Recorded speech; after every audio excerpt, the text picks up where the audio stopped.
Let's talk about this a little bit more with Pennsylvania Congressman Guy Reschenthaler. Congressman Reschenthaler is a member of both the House Judiciary and Foreign Affairs Committees and an Iraq War veteran. And I promise, Guy, that'll be the last time I call you Congressman Reschenthaler. We'll call you Guy from here on out as you prefer, and we appreciate that. Thank you. So House Speaker Nancy Pelosi, doing what House Speaker Nancy Pelosi does, calls the commutation, quote, an act of staggering corruption and a threat to our national security. She also told CNN the House Democrats are going to propose a bill to make presidential clemency illegal. Here she is. We will have legislation that says a president cannot commute or pardon or offer clemency to anybody who commits a crime, is convicted of a crime that affects the president's behavior and his culpability. Guy, I apologize. This is a serious question, but I have to ask this. When do you think the last time Nancy Pelosi read the Constitution? Probably a long time ago, John, judging by how she interprets the Constitution. But where was Nancy Pelosi when Bill Clinton pardoned his own brother for a cocaine charge? I'd like to know that. Yeah, I mean, the president basically has absolute pardon of, authority based on what's written in the Constitution.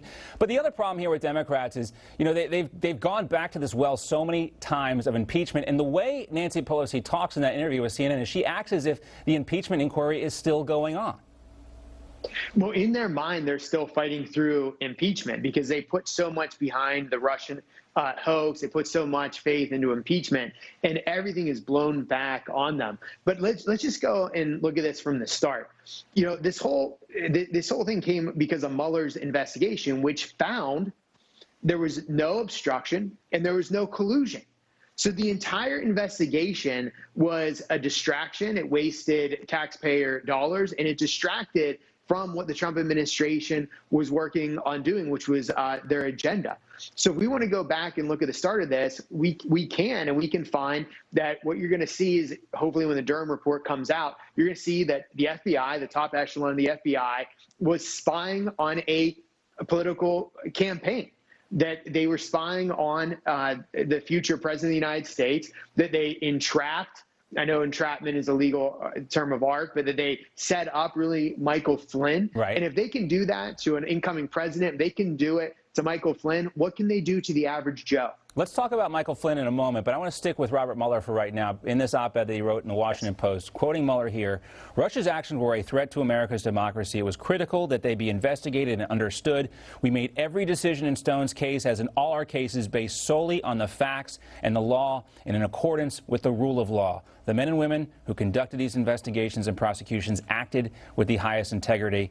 Claims to the contrary are false. Now, Senate Judiciary Committee Chair Lindsey Graham wants to call Mueller before his committee to testify. If you had a chance to question Mueller now, based on everything we know, specifically with the Flynn stuff, what would you like to ask him? Well, John, I had a chance to interrogate Mueller when he came before the House Judiciary Committee, and I would go back to what I asked Mueller when he was before us, and that was, I talked to him about ethics rules as a prosecutor. I was a prosecutor in Iraq. I was an attorney in the Navy. Prosecutors make a decision to either prosecute or not. What you saw Comey did, what you saw Mueller do, was completely inappropriate, and then they decided not to move forward with a prosecution, yet air all this dirty laundry. That is un-American, and I said it to Mueller when I was facing him in the Judiciary Committee, and I'll say it again. That is unethical and it's un-American. If there's no evidence to move forward with a prosecution, you do not press forward with a report, and you do not air dirty laundry. The bottom line is this: Mueller found in that report there was no collusion and there was no obstruction. End of story. And when he was testifying before me on the House Judiciary Committee, he thought it was really cute to say he was going to stay within the quote unquote four corners of the investigation. Well, now, or the four corners of the report, now he opines in these op-eds. So if he's going to venture from the four corners of the report, Lindsey Graham and the other senators on the Senate Judiciary Committee should go full throttle on him and expand the line of questions beyond the report, because Mueller has now opened the door to that. Yeah, you wonder how much of this is a preemptive strike from Robert Mueller, knowing that the Durham investigation is pending and what we're going to learn about that coming out. Let's also talk about Michael Flynn. You mentioned his name here, and what we've talked about going throughout the last couple of weeks here, specifically with Flynn's case, is we learn more and more information that they knew, the FBI knew, that Michael Flynn wasn't a Russian asset and not a real suspect in this whole thing much earlier than we thought. Flynn's legal team says newly released documents show, quote, shocking exculpatory evidence that there was no crime. This is, again, compounding what we already know. So why do you think, Congressman, why do you think the FBI continued to pursue Michael Flynn, knowing that he wasn't a Russian asset and they had this exculpatory evidence?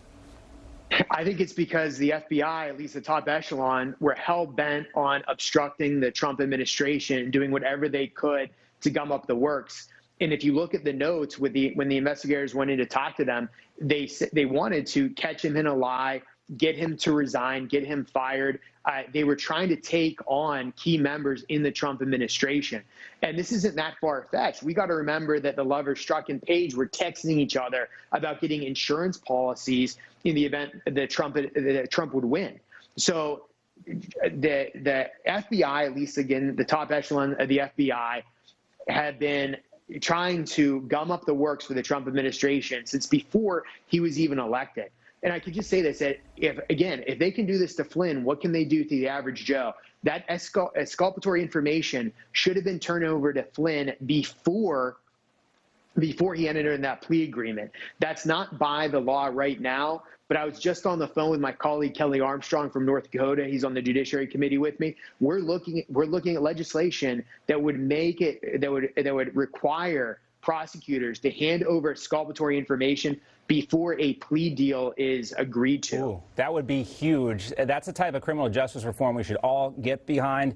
When you look at some of these situations, you know, I think that's certainly true, Congressman, that there was an aspect of obstruction to the Trump agenda going on here. The other thing, too, when you look at this, I think it's hard for a lot of these FBI agents to believe that they got duped by Russia themselves, forced to kind of go down this rabbit hole because of what Russia does. They entice them with this information. They set up these meetings at Trump Tower. They got a lot of these investigators, you know, thinking that something was happening here that wasn't actually happening. In the course of that, they broke the law themselves. Very, very challenging time for the FBI, and they got to recover. Congressman, great to see you as always. Thanks so much for your time. We appreciate it. Thank you, John.